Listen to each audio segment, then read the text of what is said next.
అని, అయ్యో బావా, నీ ధార్మికత నాకు తెలీదా? నువ్వు ఎంత మంచివాడవయ్యా, ఇచ్చిన మాటకి కట్టుబడి కొడుకుల్ని తెచ్చేశావా, వీడు నాకు శత్రువు కాడోయ్, తీసుకెళ్ళిపో అన్నాడు. అంటే తీసుకుని వెళ్ళిపోయాడు. వెళ్ళిపోతే ఆ వెనకాతలే నారదుడు వచ్చాడు.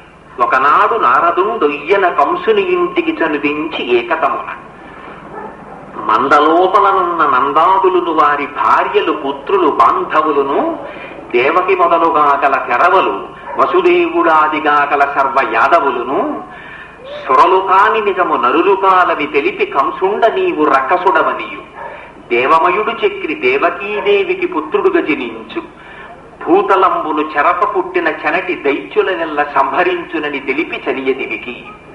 ఆ నారదుడు వచ్చి ఏకాంతంలో పిలిచాడు కంసుణ్ణి. పిలిచి, ఓ కంస, నీకు రహస్యం తెలుసా?